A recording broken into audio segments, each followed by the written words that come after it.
जो घुसपैठ करके आया है उसके साथ भारत के संविधान के तहत न्याय सम्मत कार्रवाई होती रहेगी। आम आदमी पार्टी का जो जन्म हुआ है आरएसएस और भारतीय जनता पार्टी के कारण हुआ। अलग पार्टियां हों उनके साथ हमारा समन्वय रहता है, मगर हम इंडिया गठबंधन में जो है वो नहीं। एक अकेले मोदी क्या इस तरह भारी पड़ने लगे कि दबाव में विपक्ष ही बिखरने लगा। मोदी के खिलाफ जो गठबंधन 2024 में जोर शोर से बना, क्या अब उसके औपचारिक खात्मे की शुरुआत हो गई है? सवाल ये भी कि बिहार चुनाव से पहले शुरू हुआ वोटर सत्यापन 2029 से पहले क्या पूरे देश में होने लगेगा? ये सारे सवाल इसलिए क्योंकि देश की सियासत से संकेत ऐसे ही मिल रहे हैं। कल पीएम मोदी पहले बिहार फिर बंगाल के दौरे पर थे। बंगाल में पहुंचने पर पीएम ने उस सियासी नस को दबा दिया जिसे लेकर आजकल जमकर हंगामा हो रहा है। बिहार में वोटर सत्यापन के दौरान घुसपैठियों की जानकारी मिलने के बाद बंगाल में भी इसकी मांग तेज हो रही है। पीएम मोदी ने दो टूक कह दिया कि घुसपैठियों के खिलाफ न्याय सम्मत कार्रवाई होती रहेगी।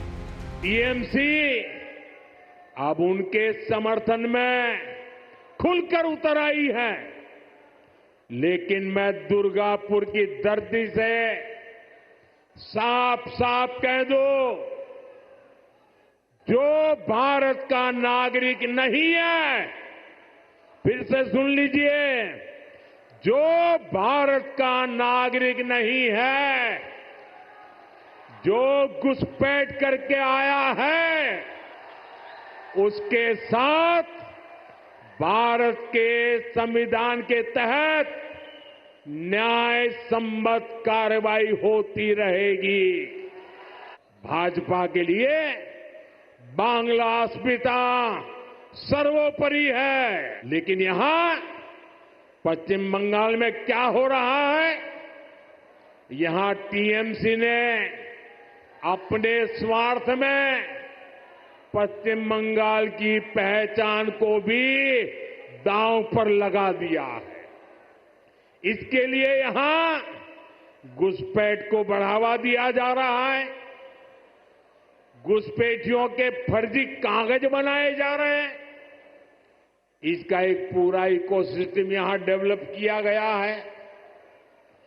ये पश्चिम बंगाल की देश की सुरक्षा के लिए खतरा है, ये बांग्ला संस्कृति के लिए खतरा है, लेकिन तुष्टीकरण के लिए टीएमसी हर हद पार कर रही है। पीएम मोदी ने टीएमसी पर घुसपैठियों को संरक्षण देने का आरोप लगाते हुए सीधे सीधे कह दिया कि राजनीतिक स्वार्थ में टीएमसी बंगाल की पहचान को दांव पर लगा रहे। एक और पीएम मोदी देश से घुसपैठियों पर कार्रवाई की बात कर रहे हैं, दूसरी ओर वोट बैंक के लिए वोटर सत्यापन का विरोध कर रहे हैं। विपक्ष में ही दरार आ गई, दरार भी ऐसी जिसने विपक्षी गठबंधन की एकता पर सवाल खड़े कर दिए। जो गठबंधन मोदी विरोध के नाम पर बना था वो अब टूटता दिखाई दे रहा। दरअसल आम आदमी पार्टी ने ऐलान कर दिया है कि वो विपक्षी गठबंधन की बैठक में हिस्सा नहीं लेगी, क्योंकि अब वो इसका हिस्सा ही नहीं। देखिए, आम आदमी पार्टी का जहां तक प्रश्न है, हमने स्पष्ट किया अपनी स्थिति कि इंडिया गठबंधन जो था वो लोकसभा चुनाव के लिए था। उसके बाद हरियाणा हम अकेले लड़े, दिल्ली हम अकेले लड़े, बिहार का चुनाव अकेले लड़ने जा रहे हैं, और 2 बाई इलेक्शन हुआ, एक गुजरात में और एक पंजाब में। दोनों बाई इलेक्शन हम अलग अलग लड़े। तो आम आदमी पार्टी इंडिया गठबंधन का हिस्सा नहीं है, और जो मुद्दे संसद के अंदर उठाने हैं आम आदमी पार्टी मजबूती से उसको उठाएगी। आप जानते हैं हमने हमेशा एक सशक्त विपक्ष की भूमिका निभाई है और वो निभाएंगे। आम आदमी पार्टी के सांसद संजय सिंह ने पार्टी के इंडी गठबंधन से अलग होने का ऐलान किया, तो कांग्रेस नेता उदित राज ने आम आदमी पार्टी पर ही हमला बोल दिया। उदित राज ने कहा कि आम आदमी पार्टी की विचारधारा बीजेपी आरएसएस वाली है, जबकि सुप्रिया श्रीनेत ने दो टूक कह दिया, जिसको साथ रहना है रहे, नहीं तो जाने के लिए स्वतंत्र है। आम आदमी पार्टी का जो जन्म हुआ है आरएसएस और भारतीय जनता पार्टी के कारण हुआ। इंडिया अगेंस्ट करप्शन के 2 बड़े मुद्दे थे। उस समय इन लोगों ने आरोप लगाया था जब एनजीओ हुआ करता था, और अन्ना हजारे अकेले आदमी थे और एनजीओ था श्री अरविंद केजरीवाल का। लेकिन ताकत जो पीछे दिया था आरएसएस और बीएचपी और बजरंग दल और बीजेपी ने, और रामलीला मैदान में आंदोलन सजा के दे दिया था। उसी से पैदा हुए हैं। तो इनकी जो विचारधारा है आरएसएस और बीजेपी से मिलती जुलती है। When we are not going to hold somebody by the hand and say become a part. If they don't want to be a part of it, they don't want to be a part of it. But the reality is, our seniors will speak on this. India bloc stays united. We fight for one vision, and that vision is to protect the constitution of this country. Whoever doesn't want to be a part of that vision and whoever doesn't want to protect the constitution of this country is free to chart their own course. Supriya Shrinate कह रही, जिसे जो करना है करे। Congress party किसी का हाथ पकड़कर गठबंधन में नहीं रोकेगी। ये संविधान को बचाने की लड़ाई है और जो इसका हिस्सा नहीं रहना चाहता छोड़कर जा सकता है। तो क्या कांग्रेस के इसी एटीट्यूड ने विपक्षी दलों में असंतोष पैदा करना शुरू कर दिया, जो दरार की वजह बन रहा? सुनिए कैसे समाजवादी पार्टी और आम आदमी पार्टी के नेता सौरभ भारद्वाज ने कांग्रेस पर गंभीर सवाल उठाए। जो भाजपा से अलग दल थे, जो हमारी समान विचारधारा वाले दल थे, सबको एक साथ एक मंच पे लाने का प्रयास की शुरुआत अगर किसी ने की थी तो आदरणीय अखिलेश यादव जी ने की थी और सब एक मंच पे आए थे। अब अगर कहीं कोई बिखराव नजर आ रहा है या आम आदमी पार्टी कहती है कि हम अलग चुनाव लड़ेंगे, तो निश्चित रूप से इंडिया गठबंधन की जो बैठकें होनी चाहिए थी, जिस तरह से सबको साथ लेके चलने का प्रयास करना चाहिए था, वो बड़े दल की जिम्मेदारी होती है और निश्चित रूप से वो जिम्मेदारी अगर नहीं निभाई जाएगी तो ऐसे दल दूर जाएंगे। अपोजिशन की तमाम पार्टियां, चाहे तृणमूल कांग्रेस हो, चाहे समाजवादी पार्टी हो, चाहे अलग अलग पार्टियां हों, उनके साथ हमारा समन्वय रहता है, मगर हम इंडिया गठबंधन में जो है वो नहीं। विपक्ष की आवाज हमेशा उठाई जाती है। हाँ, हम इंडिया गठबंधन में जो है कांग्रेस के अधीन जो है, जो इंडिया गठबंधन है उसमें नहीं है। सौरभ भारद्वाज ने तो दो टूक कह दिया कि उन्हें कांग्रेस का नेतृत्व स्वीकार नहीं, कांग्रेस के अधीन चलने वाला गठबंधन उन्हें स्वीकार नहीं। समाजवादी पार्टी ने भी कांग्रेस पर सबको साथ लेकर नहीं चलने का आरोप लगा दिया। तो सवाल है कि जब विपक्षी दलों को ही कांग्रेस साथ नहीं रख पा रही तो मोदी से मुकाबला कैसे करेंगे? सवाल कि मोदी विरोधी कांग्रेस के नेतृत्व को स्वीकार नहीं कर रहे तो क्या देश कांग्रेस को मोदी के खिलाफ स्वीकार करेगा? सबसे बड़ा सवाल कि मोदी तो अपने मिशन पर है, लेकिन विपक्ष का मोदी हटाओ मिशन क्या समय से पहले ही समाप्त हो चला है? Bureau report, times now Bharat. तो चलिए आपने रिपोर्ट देखिए, आपका परिचय मैं आज के मेहमानों से करवाता हूं। आरपी सिंह भारतीय जनता पार्टी के नेता और प्रवक्ता हमारे साथ जुड़े हुए हैं। अवधेश जी वरिष्ठ पत्रकार, अश्विनी मिश्रा जी कांग्रेस पार्टी के नेता, कंचना यादव जी आरजेडी के नेता और प्रवक्ता हैं, ऋतुराज झा हमारे साथ जुड़ रहे हैं, आम आदमी पार्टी के नेता और प्रवक्ता हैं, बादल देवनाथ जी पॉलिटिकल एनालिस्ट के तौर पर टीएमसी को सपोर्ट करते हैं। आप सभी का बहुत बहुत स्वागत है। शुरुआत अश्विनी भाई आपसे करता हूं। कांग्रेस के अधीन नेतृत्व वाला गठबंधन स्वीकार नहीं है, ये आम आदमी पार्टी दो टूक कह रही है। आज 7 बजे बैठक है, वो कह रही है आपका नेतृत्व ही स्वीकार नहीं। सपा कह रही है आप सबको साथ लेकर नहीं चल पाए। तो सवाल यह है कि आपके साथी नहीं स्वीकार कर पा रहे तो देश स्वीकार करेगा क्या? पांडे जी, इंडिया गठबंधन अखंड था, अखंड है और अखंड रहेगा। ये गठबंधन जो था सिर्फ मोदी विरोध में नहीं था। मोदी की जो नीतियां हैं, जो संविधान विरोधी नीतियां हैं, उनके विरोध में ये गठबंधन बनाया गया था। संविधान को बचाने के लिए जो संविधान की बचाने की लड़ाई में साथ हैं वो इंडिया गठबंधन में हैं और साथ रहेंगे। और ये लड़ाई तब तक जारी रहेगी जब तक हम भारतीय जनता पार्टी को सत्ता से उखाड़ नहीं फेंकते। रही बात आम आदमी पार्टी की, तो आम आदमी पार्टी की मुझे लगता नहीं चर्चा करनी चाहिए, क्योंकि वो थाली के बैगन की तरह यहाँ से वहां बहुत बार लुढ़कते रहे हैं। वो इसी विरोध के साथ 2014 में आए थे, तो मुझे नहीं लगता कि उनका कोई एक आइडियोलॉजी है, कोई एक स्टैंड है। वो जहां उनको प्रलोभन दिखता है, कहीं ना कहीं वो भारतीय जनता पार्टी की बी टीम होने का बार बार प्रमाण देते रहते हैं। तो मुझे नहीं लगता कि आम आदमी पार्टी को हमको सीरियसली लेना चाहिए। वो क्या समझते हैं? ये कौन सी बात है कि आम आदमी पार्टी को सीरियसली नहीं लेना चाहिए? वो कहेंगे कांग्रेस को सीरियस नहीं लेना चाहिए, वो कह देंगे आरजेडी बीजेपी को सीरियस मत लो। आप नहीं, ये कोई बातचीत थोड़ी नहीं होती है। और ये थाली के बैगन वाली परिभाषा आपको तब अश्विनी भाई नहीं याद आई जब उनको गठबंधन में लिया था, तब भी कहना चाहिए था थाली के बैगन है, थाली से दूर रहिए। पांडे जी, हम संविधान को बचाने के लिए लड़ रहे हैं। जो हमारे साथ जुड़ना चाहे, हमने सबका। अश्विनी भाई वो भी कहते हैं कि हम संविधान बचाने के लिए लड़ रहे हैं। कोई इस पैनल पर है जो कह देगा कि हम संविधान के लिए नहीं लड़ रहे हैं? कोई है इस पैनल पर जो कहेगा हम संविधान के लिए नहीं लड़ रहे हैं? अगर संविधान के लिए लड़ रहे होते तो भारतीय जनता पार्टी की बी टीम बनकर के भारतीय जनता पार्टी को कहीं ना कहीं एक नहीं, मैं पूछ रहा हूं अश्विनी भाई मैं पूछ रहा हूं, ये थाली के बैगन है, ये परिभाषा आपको तब नहीं याद आई जब गठबंधन में इनको लिया था? तब भी कहना चाहिए था थाली के बैगन है, थाली से दूर रहो, कहना चाहिए था, तब भी नहीं लेना चाहिए था। पांडे जी, मैं अब वही बोल रहा हूं, हमने सबका खुले बाहों से स्वागत किया था, खुले बाहें फैला के स्वागत किया कि जो जो गठबंधन में आना चाहे, जो हमारे संविधान को बचाना चाहता है, जो देश में एक अराजकता फैली हुई है, नहीं तो ये कैसे तय होगा अश्विनी भाई? करते हैं। अब अरविंद केजरीवाल जेल में गए थे, स्वागत किया। अब अरविंद केजरीवाल जेल में गए थे, उनकी पत्नी मंच पर पहुंची थी, राहुल गांधी, सभी विपक्ष के नेता थे ना। अब नहीं समझ में आता कि थाली के बैगन निकल जाएंगे बाहर बैगन थाली से। हमारी लड़ाई है। अगर कोई साथ देना नहीं चाहता जाए, हमारी लड़ाई कंटिन्यू रहेगी। हमारी लड़ाई नहीं रुकने वाली। हमारी लड़ाई तब तक नहीं रुकेगी जब तक हम। तो वो भी यही कह रहे हैं कि हम साथ रहे ना रहे, हमारी भी लड़ाई है विपक्ष के नेता के तौर पर। ऋतुराज झा मैं लाता हूं, ठीक है अश्विनी भाई मैं लाता हूं। ऋतुराज झा ये कह रहे हैं कि आप लोग थाली के बैगन है, इसीलिए आप थाली से दूर छिड़क गए। जी देखिए, सबसे पहले तो मैं आपको एक चीज क्लियर कर दूं कि आम आदमी पार्टी आज कोई पहली बार इस बात को नहीं कह रही है। पिछले 3-4-5 महीना में लगातार इस बात को कह रही है कि लोकसभा चुनाव के लिए इंडिया गठबंधन में हम लोग पहले शामिल हुए थे। आपने देखा उसके बाद हर चुनाव आम आदमी पार्टी ने इंडिपेंडेंटली लड़ा है, चाहे वो दिल्ली का चुनाव हो, चाहे वो 2 राज्यों में उपचुनाव हो, गुजरात के अंदर में, पंजाब के अंदर में, और अभी भी बिहार में हम लोग खुद से चुनाव लड़ रहे हैं बिना किसी गठबंधन के। किसी भी राज्य में हमने कभी कोई गठबंधन की बात भी नहीं करी है। और आम आदमी पार्टी जो है अपनी विचारधारा के साथ चल रही है, अपने मुद्दों के साथ चल रही है, और जिसका असर भी देखने को मिल रहा है कि केवल आम आदमी पार्टी के ऐलान कर देने भर से बिहार में आज जनता को 125 यूनिट बिजली फ्री देने का वादा वहां की सरकार कर रही है। तो हमें अपने भरोसा अपने विचारधारा पे है। और जो लोग इस बात को कह रहे हैं थाली का बैगन, तो एक बात मैं कहना चाहता हूं कि आज विपक्षी गठबंधन के अंदर में आपने समाजवादी पार्टी की बात सुनी, आपने तृणमूल कांग्रेस की बात सुनी, आपने आम आदमी पार्टी की बात सुनी, तो सबको ये लोग थाली का बैगन समझते हैं। असल में थाली के बैगन इनके नेता राहुल गांधी हैं, जिसको कांग्रेस पार्टी है, जिसको जब चाहे भाजपा जो है अपनी जेब में रखती है, और जब मन करता है तो बैगन का भरता बनाकर लिट्टी के साथ। केजरीवाल जी ऐसी भाषा का इस्तेमाल करते हैं नेताओं के लिए। मुझे लगता है कि उनको राजनीति में होना ही नहीं चाहिए। जिस हिसाब से आम आदमी पार्टी ने जो घोटाले थाली का बैगन करने के लिए, मुझे लगता है कि कहीं न कहीं आप पर वो भारतीय जनता पार्टी की लटक रही है।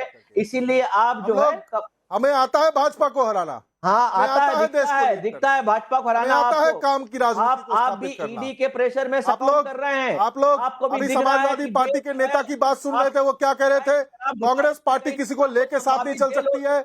आप लोग हैं थाली के बैगन। आपको लड़ना आता होता तो इसका भरता बना के जब चाहे तब भाजपा खा जाती है लिट्टी के साथ। काम करते हैं। हमको सर्टिफिकेट, हमें किसी कांग्रेस पार्टी से सर्टिफिकेट नहीं चाहिए। हम लोग काम की राजनीति करते हैं, और काम की राजनीति को देश में स्थापित करना जानते हैं। अपने वैचारिक रूप से हम लोग आगे बढ़ रहे हैं और बढ़ेंगे, और देश को एक दिन हम लोग वैकल्पिक राजनीति को स्थापित करके एक मजबूत और सशक्त विकल्प स्थापित करेंगे। आपसे सर्टिफिकेट नहीं चाहिए हमें। नाच ना जाने आंगन टेढ़ा, वही वाली बात है। अच्छा ठीक है मैं आता हूं, जरा मैं कंचना जी को भी लेकर आता हूं। मैं आरपी सिंह और अवधेश जी थोड़ा सा इंतजार करेंगे, अभी मामला इधर ही ज्यादा माहौल बना हुआ है। अब कंचना जी ये तो कह रहे हैं कि आप लोग, मैंने थोड़े दिन पहले सुना 125 यूनिट बिजली फ्री का ऐलान हुआ, तो आप लोगों ने दावा किया कि ये तो तेजस्वी जी का ऐलान था, उसको कॉपी कर रही है नीतीश सरकार। यहां ऋतुराज झा कह रहे हैं कि ये तो इनका विजन है, उसको कॉपी किया नीतीश कुमार ने। ये अजीब स्थिति है, किसका विजन कौन कॉपी कर रहा है? और लगे हाथ ये भी बता दीजिए कि आप लोगों को कांग्रेस का नेतृत्व स्वीकार है कि नहीं, क्योंकि आम आदमी पार्टी सपा तो अलग मूड में है। देखिए राकेश जी, अगर आप ही के हम बात करें, जैसे आप इंडिया गठबंधन को कह रहे हो, इंडिया गठबंधन बिखर गई, मोदी विरोधी, इस तरह की जो बातें आप कह रहे हैं, तो मैं 1-2 उदाहरण एनडीए का भी दे देती हूँ, और आपको बताना है कि एनडीए बिखर गई और एनडीए एक साथ में है। दो बातें हैं। चिराग पासवान जी बिहार में कहते हैं कि इतनी हत्याएं हो रही हैं, अपने ही सरकार के खिलाफ, एनडीए में है, अपने ही सरकार के खिलाफ हर रोज आरोप लगा रहे हैं, नीतीश कुमार जी पर आरोप लगा रहे हैं। और दूसरा, उन्होंने तो यह भी कह दिया कि हम अकेले लड़ेंगे 243 सीटों पर। तो क्या चिराग पासवान जी एनडीए में है या एनडीए में नहीं है? एनडीए टूट गया, बिखर गया कि नहीं बिखरा? और वहीं केंद्र में एनडीए में है, बिहार में अटैक कर रहे हैं अपने ही सरकार पर। तो एनडीए से भी सवाल होना चाहिए, अगर सेम होता है इंडिया में और एनडीए में, तो एनडीए भी बिखर गया। और यहाँ कोई मोदी विरोधी तो कुछ नहीं, आपको बता दूं। और टीडीपी है क्या इनके साथ में? टीडीपी भी तो जो एसआईआर हो रहा है उस पर इलेक्शन कमीशन को लिखा ना, जो हम स्टैंड ले रहे हैं वही स्टैंड टीडीपी भी ले रही है कि 6 महीना तक तो मिनिमम नहीं होना चाहिए। और कई सारे प्रश्न उसने सवाल किए हुए हैं जो इलेक्शन कमीशन को लिख कर दिए हुए हैं। और दूसरा कि अगर मोदी विरोधी है, आप ये कह रहे हो तो बिहार में तेजस्वी विरोधी भी हैं। तेजस्वी जी के खिलाफ ही जदयू बीजेपी अगर एक एक आकर सब लोग एक साथ अगर तेजस्वी जी के खिलाफ लड़ती है, तो ये आप यह भी कर सकते हैं कि बिहार में तेजस्वी विरोधी, ठीक बात है, मोदी जी जाकर नहीं बिल्कुल कंचना जी, मैं आपकी बात से 100% सहमत हूं।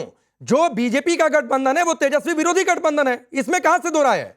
और जो आप लोगों का गठबंधन है वो मोदी विरोध में गठबंधन है, इसमें कहां से दो राय है। और दूसरा उसमें कहां से दो राय है। हाँ चलिए पहले आप पूरी कर लीजिए, बोलिए। आपने यूनिट बिजली फ्री जो आप बात की कि आम आदमी पार्टी ने भी क्लेम कर रही है इस तरीके से, तो आम आदमी पार्टी से भी मैं पूछना चाहूंगी कि युवा कमीशन हमने अनाउंस किया था, वो उसको नीतीश सरकार ने उसको इम्प्लीमेंट कर दिया। हमने यह भी कहा था कि हम पेंशन बढ़ाकर 400 से 1400 करेंगे, और नीतीश कुमार जी की सरकार ने उसको बढ़ाकर 1100 कर दिया। उसके बाद ये बिजली फ्री, आज से हम नहीं बोल रहे हैं, हम ये 4-5-6 महीने पहले से बोल रहे हैं कि हम 200 यूनिट बिजली फ्री देंगे और जो स्मार्ट मीटर चीटर मीटर लगा है उसको हटाएंगे।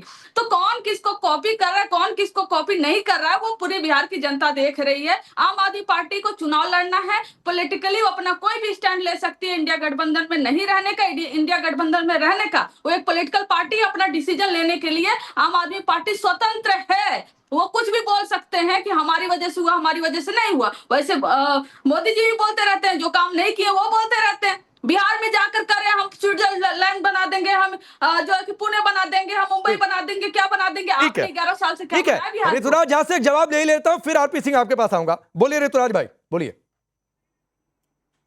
देखिए अच्छी बात है, आप लोग भी अपना मैनिफेस्टो में अगर 200 यूनिट की बात कह रहे हैं, आप पेंशन बढ़ाने की बात कर रहे हैं, शिक्षा की बात कर रहे हैं, बहुत अच्छी बात है। हम भी तो यही कह रहे हैं कि भाई देखो, जिस मॉडल को लेकर केजरीवाल मॉडल ऑफ गवर्नेंस जिसकी बात होती है, जिसको पहली बार स्थापित करने का काम आम आदमी पार्टी ने 2013 में दिल्ली में किया, उसको अगर हर राज्य के अंदर में पक्ष और विपक्ष दोनों अगर अपना रही है तो अच्छी बात है। इसी राजनीति को बदलने के लिए हम जैसे लोग पार्टी बनाकर के राजनीति में आए थे, ताकि काम की बात हो, पंक्ति में खड़े हुए अंतिम व्यक्ति के निर्माण की बात हो, उसको सहूलियत देने की बात हो। आज अगर हर पॉलिटिकल पार्टी इसको धीरे धीरे धीरे धीरे अपना रही है, भाजपा, कांग्रेस, आरजेडी सभी लोग अपना रही है। जेडीयू के नीतीश जी तो कहते थे, मैं टिप्पणी कंचना जी की ले ही लेता हूं, आज देना पड़ रहा है। ये तो कह रहे हैं कि आप लोग इनका कॉपी करके जनता के बीच में जाकर कह रहे हैं कि ये दे देंगे, ये कर देंगे। देखिए, मैं राकेश जी, मैं इनको बस एक जवाब दूंगी, एक लाइन में जवाब दूंगी। पता नहीं पक्ष इनका कॉपी कर रहा है या नहीं। अच्छे काम का कॉपी करना भी चाहिए।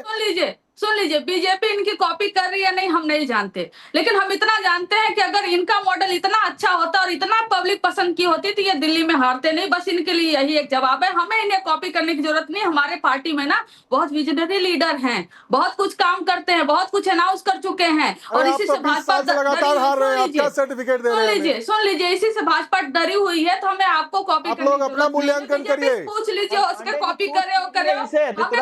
मैडम, आपकी पार्टी 20 साल से लगातार हार रही है। शराब इनके कौन से मैनिफेस्टो के, कौन से 20 साल से लगातार हार रहे हैं। शराब पिलाना कौन से ईयर के मैनिफेस्टो में था? अच्छा, एक एक करके आप लोग आपस में ही लड़ने लगे। मुझे लग रहा है आरपी सिंह मैनिफेस्टो सोच रहे होंगे कि ये लोग आपस में ही लड़ लें, फिर मैं आऊंगा बाद में। अच्छा ठीक है, ऋतुराज जाकर सुन लीजिए। हो गया, अरे हो गया अश्विनी भाई, हो गया, अरे हो गया राज, बोलिए। जंगल राज, ये जंगल राज वालों से अपने को सर्टिफिकेट नहीं चाहिए, जिसको बिहार की जनता 20 साल से लगातार हर चुनाव हरा रही है। वो हमको कहावत है पांडे जी, खिसियानी बिल्ली खंबा नोचे। तो ये सिर्फ इसमें खिसियानी बिल्ली का काम कर रहे हैं और कुछ नहीं है। इनकी कोई जमीन नहीं है, दिल्ली हार चुके हैं और बिहार में कोई जमीन नहीं है। सिर्फ और सिर्फ राजनीति में महत्वाकांक्षा लेकर के बिहार में जाना चाह रहे हैं, उसमें कोई गलत बात भी नहीं है। क्या है, महत्वाकांक्षा होनी चाहिए हर दलों की अपनी महत्वाकांक्षा है। वो दल ही क्या जिसकी अपनी राजनीतिक महत्वाकांक्षा ना हो अश्विनी भाई, आपकी महत्वाकांक्षा है फिर तो। अच्छा रुक जाइए, मैं आरपी सिंह को एक बार लाता हूं, फिर ये राउंड शुरू होगा। आरपी सिंह, आपको तो लग रहा होगा कि ठीक है, अच्छा है, हमारी जरूरत ही नहीं है, आपस में ही लोग लड़ रहे हैं। राकेश जी, पहले तो कुछ मिथ्स तोड़ दिए जाए, फिर बाकी बात करते हैं। अभी मेरे साथीगण कह रहे थे कि ये जो समझौता था सिर्फ पार्लियामेंट इलेक्शन तक था, उसके बाद का कोई समझौता नहीं था। ये खबर की हेडलाइन है। ये अभी मेयर का चुनाव लड़े थे चंडीगढ़ में आपस में मिलकर जनवरी के महीने में चुनाव, मतलब पार्लियामेंट्री इलेक्शन के बाद। और वहां पर आपस में मिलजुल कर चुनाव लड़ रहे थे। और एक ऋतुराज जी अरविंद केजरीवाल की जेब से पर्ची मिल गई गिरी हुई। अभी किसके पास भेजूं? इसमें सोनिया गांधी जी का बैंक अकाउंट नंबर है, स्विस बैंक अकाउंट नंबर। वो आपने कहा था ना कि मेरे पास स्विस बैंक अकाउंट नंबर है, तो मैं खोलकर देख रहा हूं तो खाली निकली यार पर्ची आपकी। अब इसको दोबारा कब भरेंगे? याद है ना कहते थे मेरे पास सोनिया गांधी का स्विस बैंक अकाउंट नंबर है, और कब भेजेंगे आप ईडी को वो स्विस बैंक अकाउंट नंबर? आप लोग तो कह रहे हैं ना 11 साल से कि जीजा जी जेल जाएंगे। टोका नहीं जेल क्यों नहीं जा रहे? ऋतुराज, टोका नहीं। मैं 10 बार टोक सकता था ऋतुराज, और मेरी आवाज आपसे 10 गुना ऊंची भी है। मैंने टोका नहीं आपको एक बार भी। जरा सुनने का मादा रखो। और ये आवाज की बात करिए अच्छा नहीं, एक बार जो भी पहले बार बोले कोशिश करिए कि कम काउंटर हो। रुक जाइए, एक बार आरपी सिंह को सुन लीजिए। मोहाली, ये कहते हैं पार्लियामेंट में हमारा समझौता था, आपस में हम मिलजुल कर इलेक्शन लड़ रहे थे। कहाँ समझौता था? मोहाली के अंदर आमने सामने थे, मोहाली के अंदर साथ थे, और मोहाली के अंदर आमने सामने थे, चंडीगढ़ में आमने साथ थे।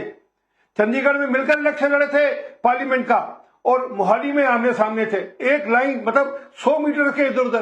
तो कुछ नहीं, ये सबके सब सिर्फ इसलिए है कि अपने जो भ्रष्टाचार के ट्रैक्स हैं उनको कैसे छुपाना है, हमने जो भ्रष्टाचार किया है उससे कैसे बचना है। इनमें से एक नेता बता दीजिए, एक पार्टी के नेता बता दीजिए जो भ्रष्टाचार में लिप्त ना हो। एक, वो राहुल गांधी वो बेल पर बाहर है, अरविंद केजरीवाल वो बेल पर बाहर है, लालू यादव बेल पर बाहर है, तेजस्वी यादव बेल पर बाहर होने की तैयारी कर रहे हैं। तो कौन ऐसा नेता है? अच्छा, ठीक। आपके नेता तो तड़ी पार हो गए थे। और एक सेकंड भ्रष्टाचार की बात आप लोग करते हैं। केरल के अंदर लेफ्ट पार्टी नेता भ्रष्टाचार हाथ करने की कोशिश करेंगे। अच्छा ठीक है, मैं आता हूँ। बादल देवनाथ जी 1 मिनट और इंतजार कर लीजिए, एक विश्लेषण ले लूं। ये जो आपस में लड़ाई चल गई है, जरा अवधेश जी से रिप्लाई। ऋतुराज भाई आऊंगा। 2 मेहमान अभी तक नहीं बोले हैं, वो अनावश्यक नाराज हो जाएंगे कि आपको सबको समय दिया। एक बार सब बोल ले, फिर आपसे जस्ट वन मिनट। अच्छा चलिए, बोल लीजिए। Just 1 minute. भ्रष्टाचार की बात आरपी सिंह कर रहे हैं। भ्रष्टाचार जो है सो गुजरात में इतना है कि हर 6 महीना में पुल गिर जाता है। जो लोग पुल और पुलिया नहीं संभाल पा रहे हैं, बिहार में 20 साल से सरकार है, हर तीसरे दिन नया पुल गिर जाता है। और रही बात आपका भ्रष्टाचार की और जेल जाने की, तो आपके नेता तो तड़ी पार किए गए कोर्ट के द्वारा, और सारे के सारे भ्रष्टाचारियों को भाजपा ने क्लीन चिट दे दिया। आप लोग शर्म आनी चाहिए आरपी सिंह को। देश की सबसे भ्रष्ट पार्टी अगर कोई है तो भारतीय जनता पार्टी है। देश के सबसे भ्रष्ट नेता कोई है इतिहास में तो वो भाजपा के नेता है। आप लोगों से हमें सर्टिफिकेट नहीं चाहिए। आपके नेता के खिलाफ इल्जाम लगे हुए हैं, आपके लोग भ्रष्टाचार के चलते ठीक है। ये लड़ाई अभी आगे चलेगी ऋतुराज भाई। आप लोगों ने भी नहीं, एक मिनट सर, ये करप्शन वाले पर आपकी पार्टी के नेताओं ने भी मंच से बहुत कुछ कहा। पता नहीं क्या क्या पोस्टर लगे, कई सारे केस हुए, जाकर बैकफुट पर जाना पड़ा, बहुत सारी बात हुई। मैं उधर डिबेट लेकर नहीं जाना चाहता हूं क्योंकि आरपी सिंह कोट करने लगेंगे। रुक जाइए सर, रुकिए। 11 साल से आप लोग कह रहे हो। ठीक है सर, सारी पार्टियां दावा करती हैं। ठीक है। अवधेश जी एक मिनट 2 मेहमान अभी तक नहीं बोले। अवधेश जी एक विश्लेषण आपका, 1 मिनट आपको समय देता हूं, फिर बादल देवनाथ जी आपके पास आऊंगा क्योंकि वहां से डिबेट दूसरा टर्न लगी। 1 मिनट ऋतुराज भाई प्लीज 11 साल से कह रहे हो। ठीक है ऋतुराज भाई प्लीज, 2 लोग जेल जाएंगे। अरे ऋतुराज भाई प्लीज, जेल जाएंगे। अरे भाई आप लोगों ने भी मंच से बहुत कुछ क्या कहा, पोस्टर पर पता नहीं क्या क्या लेकर चले गए, बाद में जाकर पलटना पड़ा। तो रुक जाइए सर, प्लीज रुक जाइए। आरपी सिंह प्लीज आप भी रुकिए। अवधेश जी ये क्या होगा? ये तो बड़ी कंफ्यूजन की पक्ष कौन है, विपक्ष कौन है, कौन साथ में है, कौन किसके विरोध में है? कांग्रेस, आरजेडी, आम आदमी पार्टी। आप देखिए अभी क्या स्थिति है, इस डिबेट में क्या स्थिति है? नहीं, ये कंफ्यूजन नहीं है, यही तो सच है ना, जो यथार्थ है वो आपके सामने है। देखिए पहले आम आदमी पार्टी पर आइए। आम आदमी पार्टी का 2023 के आरंभ तक स्टैंड था कि हमको किसी भी अलायंस से कोई लेना देना नहीं है। स्पष्ट स्टैंड था, प्रेस कॉन्फ्रेंस में, पत्रकारों से बातचीत में, सब में यही बोलते थे। लेकिन वो ईडी सीबीआई के बाद जो है, पहली बार अरविंद केजरीवाल, आपको याद होगा कि कि चंद्रशेखर राव के साथ तेलंगाना हैदराबाद में जाके एक सभा किए, कहे कि सभी पार्टियों को साथ आना पड़ेगा विपक्ष की, क्योंकि गवर्नर के माध्यम से, सीबीआई ईडी के माध्यम से सबको खत्म करने की कोशिश की जा रही। तो वहां से वो चले थे, नहीं तो उनका स्टैंड था ही नहीं वो। और उसमें चूंकि साथ नहीं मिला है किसी का, तो उनके होने का कोई कारण ही नहीं है उसमें। वो एकला चलो पार्टी रही है। अब सेकेंड आते हैं, देखिए INDIA हम लोग कह रहे हैं, उमर अब्दुल्ला ने अभी से कुछ दिन पहले कहा कि INDIA गठबंधन है नहीं, इसके बंद करने की घोषणा करनी चाहिए, इसका ना कोई एजेंडा है, ना इसका कोई लीडर है, लोकसभा चुनाव के बाद इसकी कोई बैठक नहीं हुई है। ममता बनर्जी ने, आपको याद होगा, पिछले दिसंबर में कहा था कि ये INDIA को कांग्रेस ठीक से चला नहीं रही है, मुझे नेतृत्व दिया जाए, मैं पश्चिम बंगाल में रहते हुए ही चलाऊंगा। और समाजवादी पार्टी ने और बाकी लालू जी ने भी उसका समर्थन किया था, कई पार्टियों ने उसका समर्थन किया था। INDIA के जब से बना था तब से 6 बैठक केवल हुई है, और अंतिम बैठक आप कहेंगे तो 1 जून 2024 को हुई थी लोकसभा चुनाव को लेकर। पहली बैठक जो है वो हो गई थी 2023 जून में, या 15 जून 2023 को पटना में। तो INDIA तो कोई उस प्रकार से है नहीं। ऑपरेशन सिंदूर के समय जरूर कुछ विपक्षी नेता मिले थे कि भाई हम मांग करते हैं कि स्पेशल सेशन बुलाया जाए। और अब सोचिए कि इस समय विपक्ष के पास इतने मुद्दे हैं, स्पेशल ड्राइव है, इंटेंसिव रिवीजन है, ऑपरेशन सिंदूर को लेके, चीन को लेके कर रहे हैं, लेकिन ये साथ आके बैठ नहीं सकते हैं। वर्चुअली मीटिंग हो रही है, उसमें भी पहले तृणमूल को नहीं आना था कि नहीं हम तो व्यस्त हैं, 21 जुलाई के शहीदी दिवस में व्यस्त हूं। अब हो रहा है कि वर्चुअली में शामिल होंगे। ठीक है, तो वर्चुअली इसीलिए हो रही है ना कि बहुत सारे नेता इसमें शामिल शायद नहीं होते। नहीं ठीक है, मीटिंग हो रही है, वर्चुअली हो, फिजिकली हो, वो एक अलग बात है। आमने सामने तो होंगे ही, एक दूसरे को देखेंगे, बातचीत नहीं, वर्चुअली के मायने नहीं, सुनिए, वर्चुअली के नहीं, वर्चुअली के मायने प्रत्यक्ष मीटिंग में सबकी उपस्थिति भी है कि नहीं है। ठीक है, नहीं तो ये मीटिंग हो लेने दीजिए अवधेश जी, ये मीटिंग हो लेने देते हैं। शाम को 7 बजे ये मीटिंग है, देख लेते हैं कौन कौन जुड़ता है वर्चुअली भी, कौन कौन नहीं जुड़ता है। लेकिन बादल देवनाथ, जो अवधेश जी कह रहे हैं कि पहले तो क्या तो TMC आ ही नहीं रही थी, अब खबर है कि अभिषेक बनर्जी इस मीटिंग में शायद शामिल होंगे, और ममता बनर्जी को भी वो कोट कर रहे हैं कि कांग्रेस ठीक से चला नहीं पा रही है, तो कांग्रेस के नेतृत्व पर आप लोगों को भी शक है। तो क्या ये नेतृत्व बदलने पर भी बातचीत होगी क्या इस मीटिंग में? अभिषेक बनर्जी पहले नहीं आ रहे थे, अब आ रहे हैं तो? नहीं, ऐसा कोई बात नहीं। पहले सबसे पहले मैं राकेश जी, मैं आपको रिक्वेस्ट करूंगा, और ये जो अवधेश जी ने INDIA ने कहा और आपने टीवी चैनल में लिख दिया INDDI, इंडी, इसका मतलब क्या है? मतलब ये बड़ा बात है, ममता बता देता हूं, मतलब एक मिनट सर, अगर लाइन पर कुछ बोलते हैं तो मुझसे सुन लिया करिए। वो कोटेड है, INDI कोटेड है, ये बीजेपी कहती है, इसलिए उसको कोट अनकोट करके लिखा हुआ है। आपकी बात का जवाब सर, पता है, तो नहीं टाइम खराब करना चाहिए, अपनी बात करिए। वैसे भी आपके पास में देर से आप आया, चलिए अपनी बात पूरी करिए। मुझे पता है सर, आपने क्यों लिखा है। ये इंडी नहीं है, INDIA नहीं है, ये इंडिया गठबंधन है। हम ठीक है, मैं भी कह रहा हूं, लग रहा है आप लोगों को। ठीक है, नाम इंडिया नाम लेने से अभी शर्म लग रहा है, तो छोड़ दीजिए सर।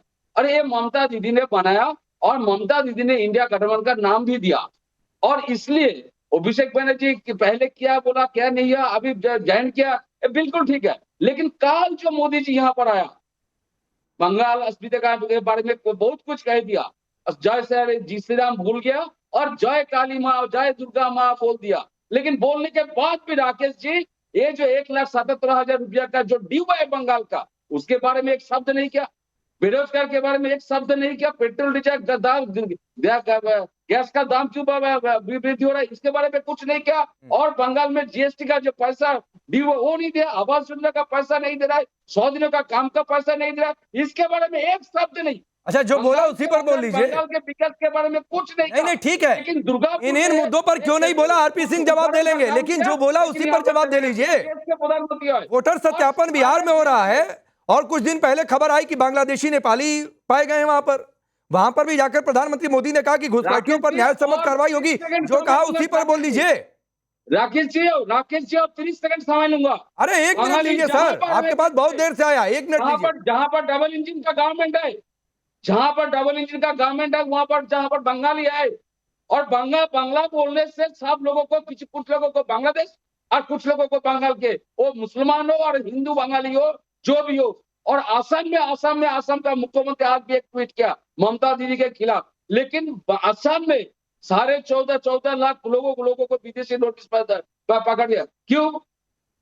14.5 लाख लोग, हिंदू बंगाली और मुस्लिम 6 लाख, 21 लाख। क्यों ऐसा क्यों हो रहा है वहां पर आसाम में? लेकिन बांग्ला बोलने से दिल्ली में अरे बांग्ला से दिक्कत थोड़े नहीं है, यूपी में, अरे बांग्ला बोलिए, हिंदी बोलिए, तमिल बोलिए, तेलुगु बोलिए, मराठी बोलिए, लेकिन इस देश के आप नागरिक हैं, तो इस देश तो एक ही है ना भाई, तो उसका कागज आपको दिखाना पड़ेगा कि नहीं दिखाना पड़ेगा? बांग्ला, मराठी, तेलुगु, तमिल से दिक्कत नहीं है, सब इस देश की भाषाएं हैं। पता है बंगाल और बंगाली संस्कृति, लेकिन ऐसा थोड़ी नहीं कि बांग्ला बोलते तो कागज नहीं दिखाना है, संस्कृति को बदनाम, या हिंदी बोलते तो कागज नहीं दिखाना है, मराठी बोलते तो कागज नहीं दिखाना है। यही तो बात चल रहा है। बंगाली को बदनाम करा, बंगाल को बदनाम करना, बंगाली संस्कृति को बदनाम करना। ठीक है, आरपी सिंह एक रिप्लाई करिए। आप जब घुसपैठियों की बात करेंगे, आप जब घुसपैठियों की बात करेंगे, ये कह रहे हैं कि बंगाली को आप बदनाम कर रहे हैं। सर एक घुसपैठियों का बात आप बोल रहे हैं, आप बता दीजिए तो कहीं यहाँ पर क्या दादा आपको बोलने दिया ना, बादल दादा आपको बोलने दिए, सुनिए साहब, मैं 3 नाम लेता हूँ, मोहम्मद कमरुद्दीन, मोहम्मद कमालुद्दीन, मोहम्मद सादिक, आप लोग करते हैं, ये 3 नाम है जो कि बांग्लादेशी थे, इलेक्ट हो गए, एमएलए बन गए, उनके इलेक्शन काउंटरमांड हुए असम के अंदर।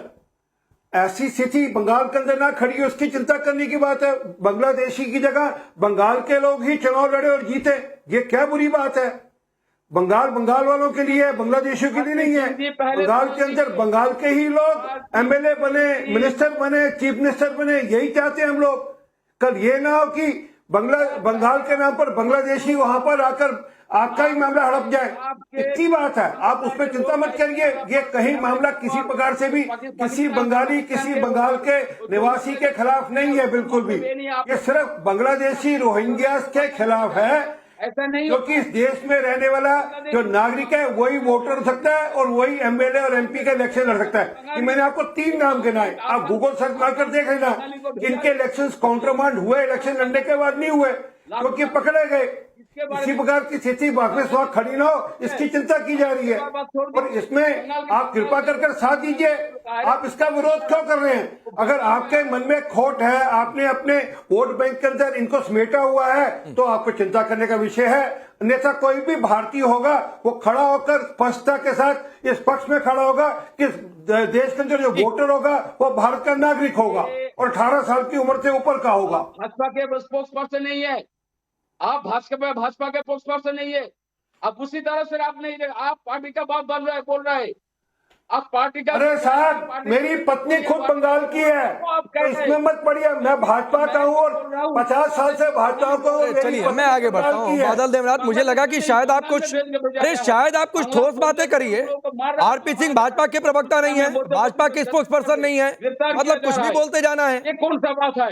ठीक है सर, रुक जाइए। बांग्लादेश है वो बांग्लादेश भेज दो। अरे ठीक है, 3 नाम लिए, 3 नाम लिए आरपी सिंह ने, जो इलेक्ट हो गए, जो बंगाल के नहीं थे, तो आपको काउंटर करना चाहिए था ना कि वो गलत कह रहे हैं। अगर वो गलत कह रहे हैं तो रुक जाइए। रोहिंग्या, बांग्लादेशी आकर इस देश में बैठे हुए, ये कोई मुद्दा नया नहीं है। रुक जाइए सर, रुकिए। अब अश्विनी भाई आप ही के पास आ रहा हूँ। सुनिए सर, सुनिए, आप ही के पास आ रहा हूँ। आप सबसे पहले ये बताइए सर कि आपका नेतृत्व तो आम आदमी पार्टी को स्वीकार नहीं है, समाजवादी पार्टी ये कह रही है कि भाई आप सबको साथ लेकर नहीं चल पा रहे हैं, तो कैसे आगे बढ़ेंगे आप? क्या एजेंडा है? मैं आपके जवाब देने से पहले सिर्फ ये जानना चाहता हूं कि मोदी जी इस्तीफा कब दे रहे हैं, क्योंकि उन्होंने 2024 का चुनाव इन्हीं मतदाताओं की लिस्ट पे जीता है जिनको बोल रहे हैं कि बोगस वोटर हैं, बाहरी हैं, विदेशी हैं, और सरकार भी नहीं की है, बीएसएफ भी नहीं के पास। आप ये कह रहे हैं, एक मिनट आपके सवाल पर, आप कह रहे हैं देश में भी एक भी घुसपैठिया इस समय नहीं है। आप ये दावा कर रहे हैं कि एक भी घुसपैठिए का कोई अवैध कागज नहीं बना हुआ है, इर्रेस्पेक्टिव ऑफ स्टेट। किसकी है घुसपैठियों को निकालने की? सरकार की। अरे है कि नहीं है? के नाम पर, घुसपैठियों के नाम पर आप देश के नागरिकों का वोट काट देंगे।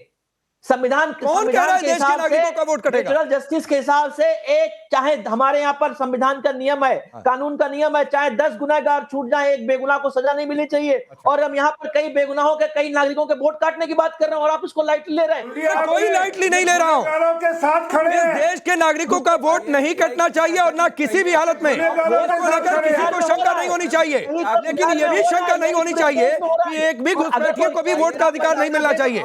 ये कैसे तय होगा, कैसे न्याय सम्मत होगा, ये सबको मिलजुल कर इस पर बात करनी चाहिए। अभी तक तो कोई बयान आया नहीं है।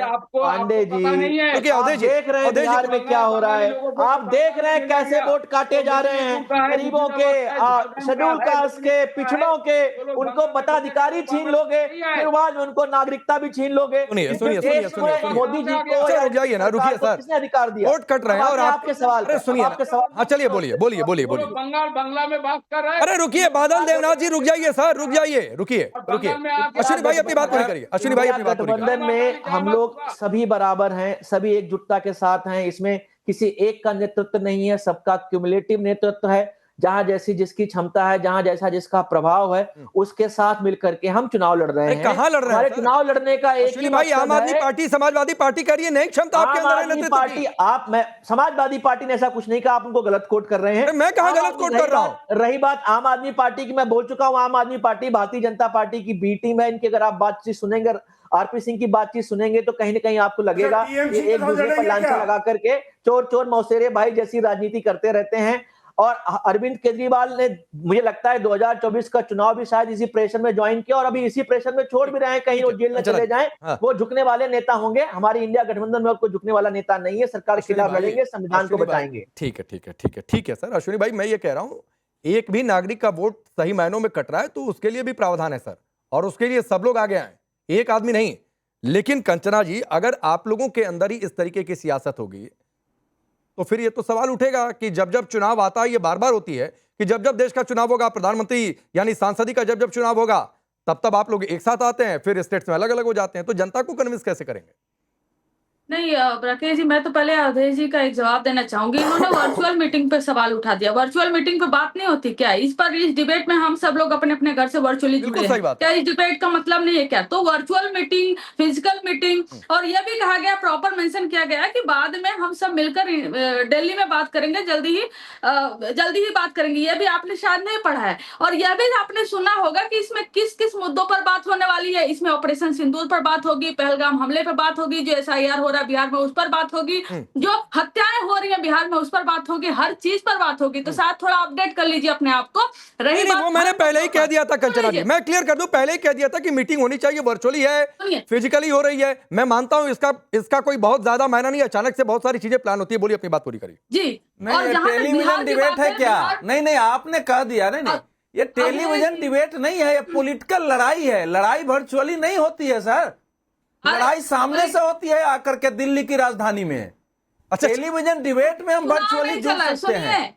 अगर आईएनडीआईए लोकसभा चुनाव के बाद एक बैठक नहीं कर सकती है डायरेक्ट, वर्चुअली बैठक करने को मजबूर होती है, तो सवाल एक बार कंचना जी की बातें पूरी हो जाए। अवधेश जी, कंचना जी सुनिए, टेलीविजन डिबेट से आईएनडीआईए की बैठक की तुलना थोड़े होगी।